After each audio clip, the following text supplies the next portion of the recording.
down and 12. So a third and 12 now Make some for noise. the Trojans. They've taken a lot of time off the clock here, almost 6 minutes thus far on this drive, but they are not close to the end zone. And I'd like to see a little screen pass here from Lake Worth. I think it would go big. instead, he's going to pitch it out to Marquiste again, and not going to get nearly enough, not even back to the line of scrimmage, but whoa, a late flag. Well, I don't know what this call is, but Park Vista defensed that extremely well, strung it out, and wouldn't allow the runner to cut back inside. Very good defensive play. Well, let's wait on the penalty. It looks, Bill, I'm looking at the screen here. It looks like it's going to be a personal foul against Park Vista. Well, if it is, that's just huge. Yeah, it is a personal foul against Park Vista. Wow. Not exactly sure what it was, but that's going to be another first down, and that's going to make Brian Dodds crazy. And I was going to say, at halftime, that was a very calm football coach. He can't be that calm right now after this. I know Brian's demeanor, and he is a calm, under control individual, but right now, underneath the skin, he's boiling. So it looks like it might have been some extracurricular activity after the play, or maybe a late hit out of bounds. We don't know for sure, but it's first down. And they give up the middle to Watson, and Watson is stuffed for a gain of maybe 1 yard. Now, we've seen Park Vista get 2 calls in this drive that has kept the Lake Worth scoring drive alive, and they've been huge. So they go on to score here. We're going to look back at those penalties, and I'm sure they're going to play a big part in the ball game. Sure. So 2nd and 9. Ball right on the 16-yard line. Little delay handoff on the right side, but no room, and hustled out of bounds is Doug Perry, but there's another flag on the play. This is going to be the famous get even call. I'm willing to bet that this is a holding call against Lake Worth. Well, the flag came out very quickly. Which you can call all the time, and coincidentally is being called right now. Yeah, it is. And so we're going to move Lake Worth back to about, what, the 33 or so? Yep. No. They must have declined the penalty, Dan. Taking the down, so very short gain on the play anyway. So it's a 3rd and 11 for Lake Worth. Now they've faced a lot of third downs. They've got a couple of first downs by penalty. Let's see if they can get one the old-fashioned way. As Jackson is in the shotgun, he's going to roll to his left, and looks like he's going to run him, and he fumbles the ball. He gets it back, but not going to gain, not going to get the first down that way, as he is roughed out of bounds there by number 40, Jeff Tregan. Now, Starr has been a little loose with the ball tonight. That's his 2nd fumble with no contact. And here he comes rolling out. He's got 2 hands on the football. He tucks it under his left arm and then boom, and just loses the football. And that's just lack of concentration there. Luckily, he's able to get it back. So we're looking at 4th and 11. I don't think their kicker has the range into the wind from this distance, so my guess is they're going to go at 4th and 11. One would think a field goal from there, you're looking at least a 40-yard field goal from there. One of the things, Dan, that happens when you get 2 interference calls like that on your cornerbacks, those cornerbacks are going back there and tend not to be as aggressive covering the receiver, thinking that, this guy's going to call it because he called the last one. So we'll see if that comes to fruition, but that does happen in high school football. 4:54 remaining in the 3rd quarter. A 10-7 lead by Park Vista in a very important game for both schools, Lake Worth and Vista, vying for the district championship. A win by Vista doesn't guarantee the district championship, but it certainly improves their chances of getting to the postseason. Put it this way, they lose tonight and Vista is out of the postseason because of that loss to Royal Palm last week. So on 4th down, Jackson takes it back and we got more flags. And now suddenly we've gone from we shouldn't have said anything because now we've got a flag fest going on here.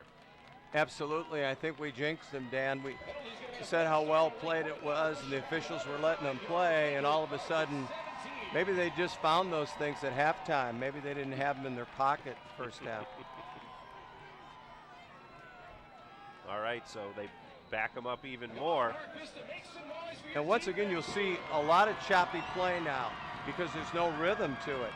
You're getting a call here, a call there, a bad call here, a bad call there, and it just kind of snowballs. All right, Albury out wide to the right. Pierre wide left. That's Marquise in motion.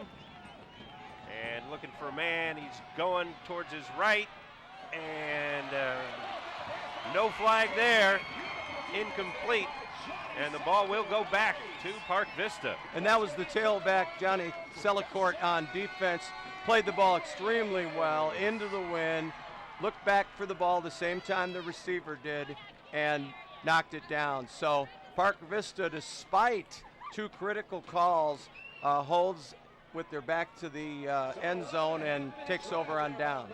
And you know, a lot of these throws by Jackson tonight, and he is throwing into the wind, but you're not getting many receivers who are speeding down the field and catching them as they're running. They're waiting for them, and it's more of a jump ball situation. All right, so first down now. Sullivan, he's going to keep it, and he's going to be driven to the ground by number 12, Marquise McNeil. Now, Marquise really played that well. He has quarterback on the veer. They came out and ran the veer, and they look like they've shut down the inside, so the quarterback's going to have to carry the ball a little bit more. And Eddie Sullivan turns it up, and he got, as you said, ridden to the ground after a 2-yard gain.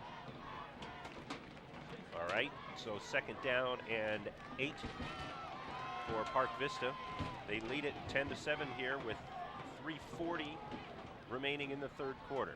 Over the left side, looked like he had some room, but a very good tackle there. It looks like that's by number 6, also the fullback. That was Doug Perry on the tackle, and you called it right. He put his head in the correct position. He literally lifted the fullback up and dumped him for virtually no gain. It's 3rd and 7. So 3rd and 7 now for Park Vista. They've got the wind at their backs here. This is the kind of thing you want to take an opportunity of because they're not going to have it much longer. Only 3 more minutes in this game. Sprinting out to his right and throwing. Oh, he had a man in the flat there, but off of the fingertips of Norfus. Very good rollout by the quarterback Sullivan, who gets out in the flat. And number 5, Jeremy Norris, had a pretty good chance to catch that ball, get the first down, and take him out of this hole. Now they've got a kick to Lake Worth, and as you called it, 2:55 before the wind changes, and no one has scored going into the wind tonight. So Dietrich Updam looking to punt, and lofts a high punt downfield. McNeil is going to stay away from it. And looks like Lake Worth will be starting out at the 30-yard line. So pretty good punt.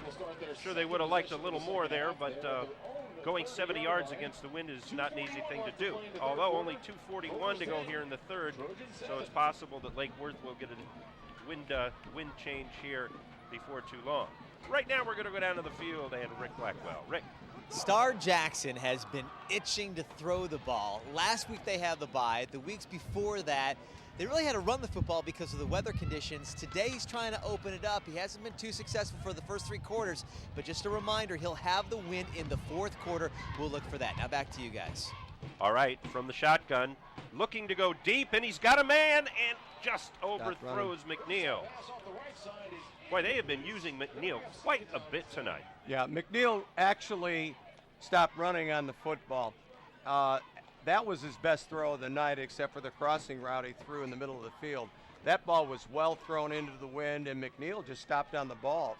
He had his defender beat and didn't catch up to it.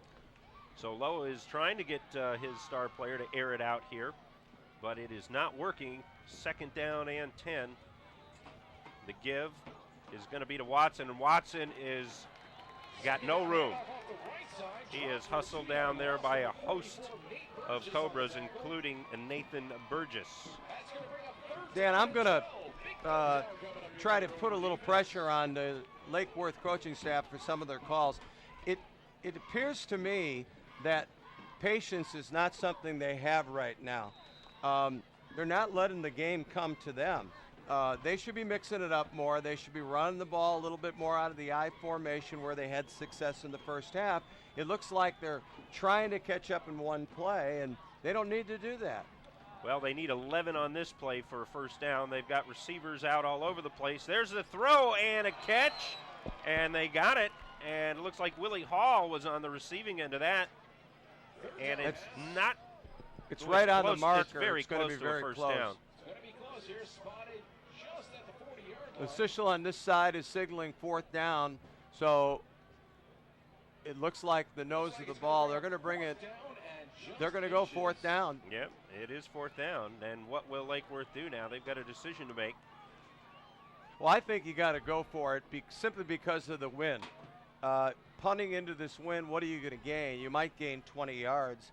And you've got inches, you've got a great running back, you've got a big quarterback. Unless there's a fumble snap or something, you don't expect them not to make this. All right, so on fourth down and short, the quarterback sneak, but that would have got it, but there is a flag. I'll tell you what, it's almost like these guys have got their hand in their back pocket before the play starts. And that was a quick flag.